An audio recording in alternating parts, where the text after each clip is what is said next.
Euzubillahimineşşeytanirracim. Bismillahirrahmanirrahim. Quran və səhih hədislərə əsaslandırılmış İslam fiqhi. Zeyd ibn Ərqəm, Allah ondan razı olsun, deyir ki, biz namazda danışardıq.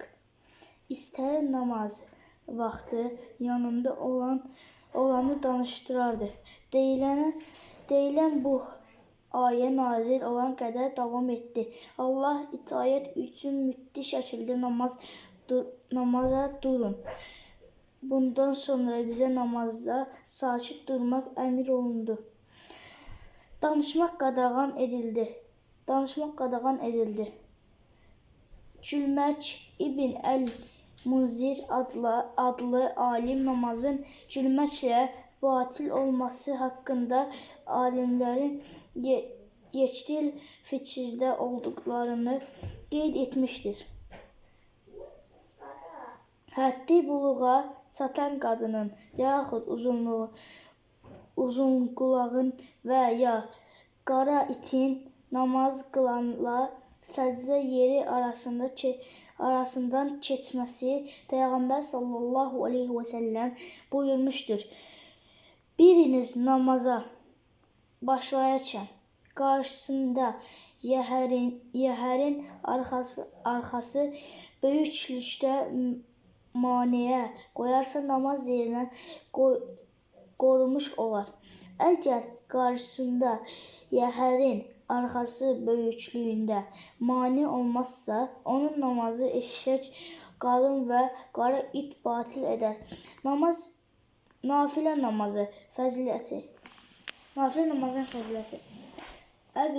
Əbu Hüreyra, Allah ondan razı olsun, Peyğəmbər sallallahu aleyhi və səlləm belə dediyini rəvayət edir. Qiyamət günü bəndənin ilk haqq hesab olunacağı əməl namazdır. Əgər namazı doğru, dürüst olarsa, nicat yapar. Yox, əgər fəsadlı olarsa, həlaka uğrayar. Əgər fərz namazlarında nə isə əksik olarsa, uca Rəbb belə deyər.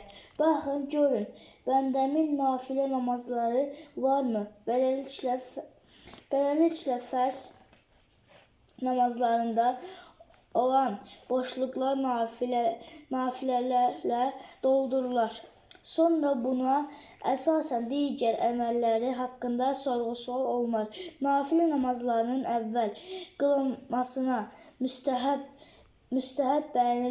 bəyənilən əməl olması Cabir, Allah ondan razı olsun, Peyğəmbər sallallahu aleyhi və səlləm belə dediyini rəvayət edir.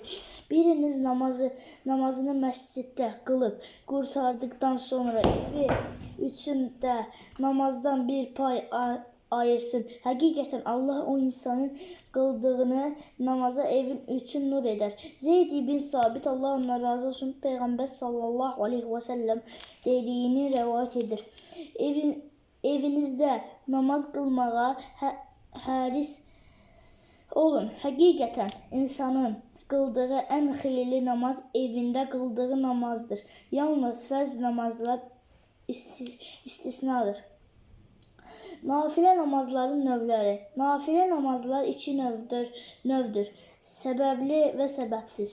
Səbəbli nafilə namazlar ratibə sünnələr adı ilə tanınır. Bu fərz namazlardan əvvəl və sonra qılınır.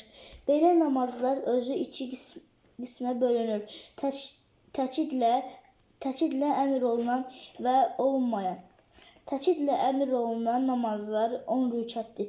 İbn Ömər, Allah ondan razı olsun, deyir ki, mən Peyğəmbər sallallahu aleyhi və səlləm 10 rükət namaz qıldığını yadımda saxlamışam.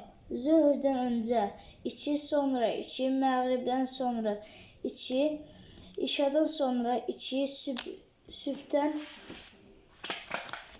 sonra 2 rükət. Bu 2 rükət bu vaxt Peyğəmbərin yanına daxil olmaq münasib deyildi. Hafsa mənə dedi ki, sübh vaxtı daxil olduqda və azan oxunduqda sonra 2 rükət qılardı. Ayşə, Allah ona razı olsun, deyir ki, Peyğəmbər sallallahu aleyhi və səlləm zöhrdən öncə 4 və sübhdən öncə 2 rükət namaz tərk etməzdi. Təkidlə əmr olunmayan nafilə namazları əsr, məğrib və işə namazlarından öncə qılınan nafilə namazıdır. Abdullah ibn Müğəffəl, Allah ondan razı olsun, Peyğəmbər sallallahu aleyhi və səlləm dediyini rəvayət edir. Hər bir azan və iqamə arasında namaz vardır. Hər bir azan və iqamə arasında namaz vardır. Üçüncüsündə isə dedi ki, bu istəyənlər üçündür. Əsr, Allah ondan razı olsun, namazından öncə 4 rükət daim qılmaq müstəhəbdir, bəyəniləndir. Əli, Allah ondan razı olsun, deyir ki, Peyğəmbər sallallahu aleyhi və səlləm 4 rükət namaz qılardı. Bu 4 rükət mələklərə və onlara tabi olan müsəlmanlara və möminlərə salam verməklə ayırardı. İki qılardı. İbn Ömər, Allah ondan razı olsun, Peyğəmbər sallallahu aleyhi və səlləmə əsrdən öncə 4 rükət qılana Allah rəhm etsin. Bu namazların bəzi Peyğəmbərin sallallahu aleyhi və səlləmə oxuduğu surələr haqqında Ayşə, Allah ondan razı olsun, deyir ki, Peyğəmbər sallallahu aleyhi və səlləm belə deyərdi. Bu iki surə Qul huvallahu əhəd və qul yə əyyuhəl kafirun. İxlas surəsi və Kafirun surəsi. Sübh namazından öncə qılınan 2 rükət oxumaq üçün necə də gözəldir. Əbu Hüreyrə, Allah ondan razı olsun, deyər ki, Peyğəmbər sallallahu aleyhi və səlləm sübh namazının 2 rükətində Qul yə əyyuhəl kafirun və Qul huvallahu əhəd surələrini oxuyardı. Kafirun surəsi ilə İxlas surəsi. İbn Abbas, Allah ondan razı olsun, deyərdi ki, Peyğəmbər sallallahu aleyhi və səlləm namazın 2 rükətini birincisində Əl-Bəqarə surəsindən olan Qulu əmənnə billahi və mə unzilə ilə ayəsini oxuyardı. İkinci rükətdə isə əmənnə billahi və şəhədi bi ənnə muslimun ayəsini oxuyardı. İbn Məsud, Allah ondan razı olsun, deyir. Neçə dəfə etdiyimi deyə bilmərəm. Amma Peyğəmbər sallallahu aleyhi və səlləm çox vaxt məğribdən sonra və sübhdən öncə qıldığı 2 rükət namazda Qul yə əyyuhəl kafirun və Qul huvallahu əhəd surələrini oxuyardı. Vitr namazı və hökmə fəziləti. Vitr namazı təkidlə buyurulmuş sünnədir. Belə ki, Peyğəmbər sallallahu aleyhi və səlləm insanları bu namaza təşviq etmişdir. Əbu Hüreyyə, Allah ondan razı olsun, Peyğəmbər sallallahu aleyhi və səlləmə belə dediyini rəvayət edir. Həqiqətən Allah vitrdir, təkdir və vitri sevər. Əli, Allah ondan razı olsun, deyir.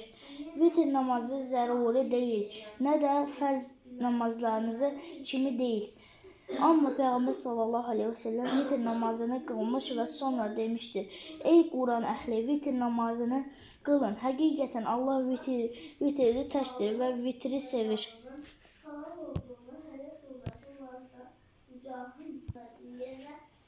Vitr namazının qılınan vaxt. Vitr namazı işadan sübhə qədər olan vaxtda qılmaq olar.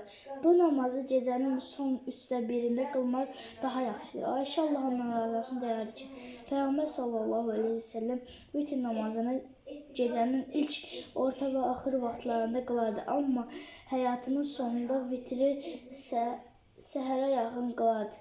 Gecənin sonunda oyanacağına əmin olmayan kimsənin vitr gecənin ilk vaxtında qılması daha yaxşıdır.